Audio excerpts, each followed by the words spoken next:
Welcome back. वो video actually disconnect हो गया पर कॉन्सेप्ट हमारा यहाँ पे कंप्लीट हो गया था। Slope of tangent is parallel to x axis. वापस फिर हम एक क्वेश्चन और एग्जांपल में आते हैं। Let us consider y is equal to x square plus 2, then verify Rolle's theorem in the interval -2, ठीक है।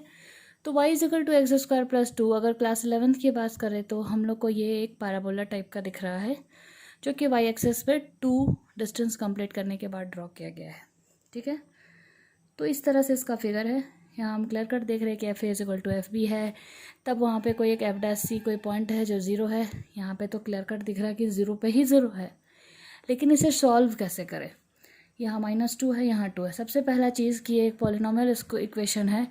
कर्व भी देखकर आप बता सकते हो कि ये कंटिन्यूअस है, इसलिए पहला कंडीशन हमने लिखा y is equal to x square plus 2 is where is polynomial है, कंटिन्यूअस फंक्शन होगा -2, पे।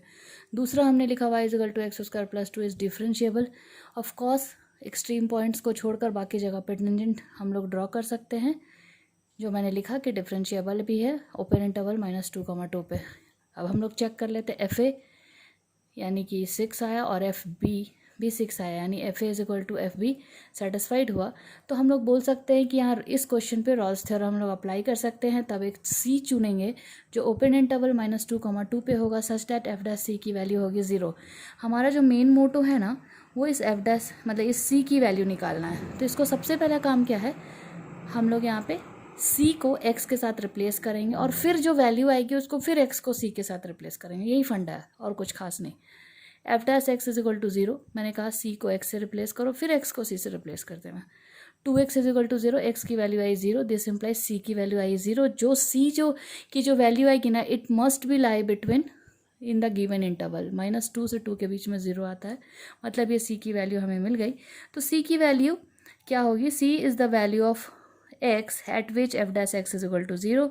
तो हमने जो c फाइंड किया है वो हम लोग देख पा रहे हैं कि वो किसके बीच में, -2 से 2 के बीच में। यही प्रोसेस है रॉल्स थ्योरम को सॉल्व करने का, ठीक है। नेक्स्ट हमारे पास है लैग्रांजियन मीन वैल्यू थ्योरम। ये भी कोई खास इसमें बातें नहीं की गई हैं। This is extended part of Rolle's theorem. Rolle's theorem 3 condition पे था, एक्सटेंड किया, कुछ और भी मॉडिफिकेशन हुए, तो इसके पास 2 ही कंडीशंस है। बात इसने ये कही है कि लेट अस कंसिडर हमारे पास एफ ए कोई रियल वैल्यूड फंक्शन है जो कि क्लोज्ड इंटरवल ए बी में डिफाइंड है, यानी वो रियल नंबर के साथ डिफाइंड है।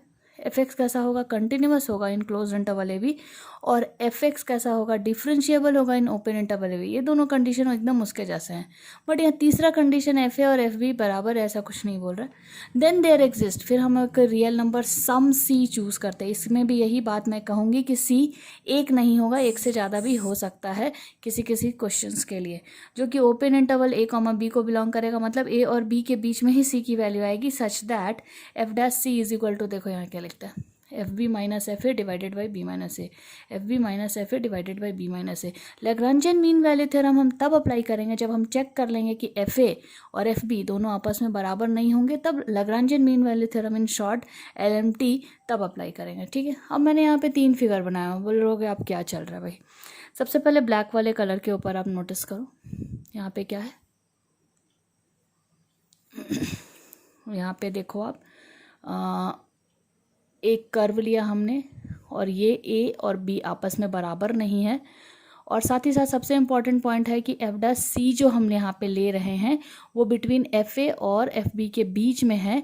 अगर ये टेंजेंट है, और ये जो बेसिकली उसके भी पहले हम लोग बात कर ले कि ये पॉइंट का अगर हम लोग कोऑर्डिनेट निकालना चाहेंगे तो क्या होगा, इस पॉइंट का कोऑर्डिनेट होगा ए यानी जो x के पास है, और एफ ए यानी जो y के पास है। सिमिलरली इस पॉइंट का कोऑर्डिनेट क्या होगा, b जो x के पास है और एफ बी जो y के पास है, ठीक है। कोऑर्डिनेट समझ में आना चाहिए, a f a b f B.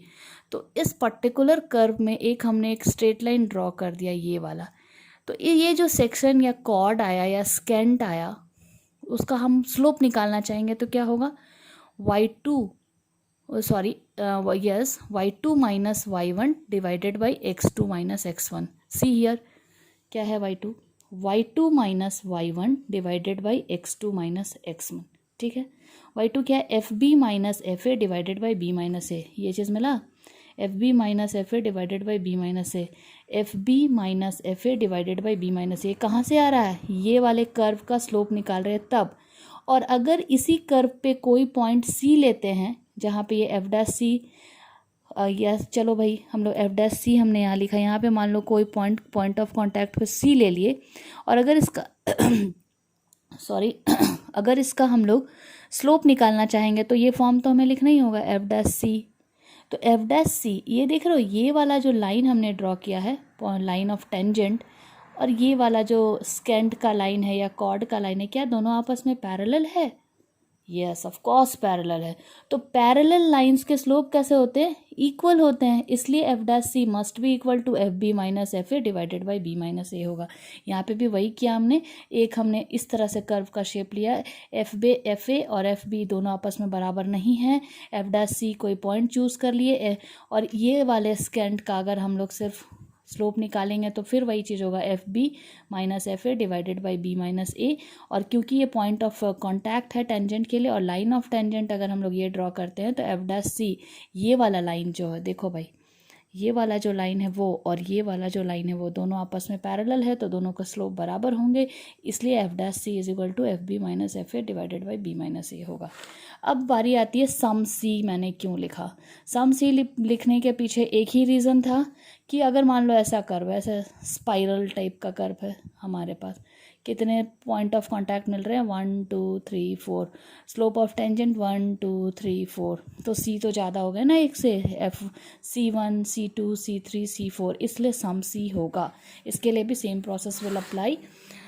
अब यहाँ देखो मैंने एक क्वेश्चन लिया हुआ है, y is equal to x square interval 2,4 verify करना है LMT को।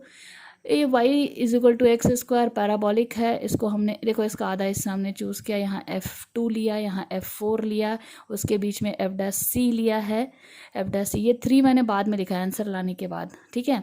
तो इसका स्लोप निकाल लो भाई, तो क्या होगा, f4 minus f2 divided by 4 minus 2।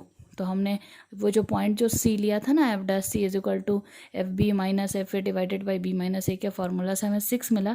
लेकिन उसके पहले भी आप देख लो कि ये एक्स स्क्वायर, यहाँ कुछ भी वैल्यू पुट करोगे इसका फंक्शन कैसा है, कंटिन्यूअस है, इसलिए कंटिन्यूअस होगा, डिफरेंशिएबल होगा एक्सट्रीम पॉइंट को छोड़कर।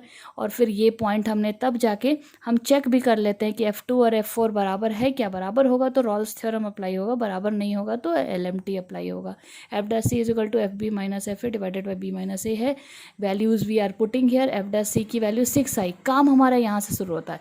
अब फिर वही चीज़ रिप्लेस करेंगे, सी को एक्स के साथ और फिर एक्स को सी के साथ, बेसिकली सी की वैल्यू निकालनी है। F dash C is equal to 6 आया, F dash x is equal to 6 ले लो, 2x is equal to 6, X की value 3, it must be lie between 2 to 4 आ गया, और फिर उसको एक्स को सी से रिप्लेस कर दो, this is your final answer. I hope आपको LMT और रॉल्स थ्योरम समझ में आया होगा। यहाँ पे मैं वीडियो एंड करती हूँ। Thank you for today. Our next video will be maxima minima.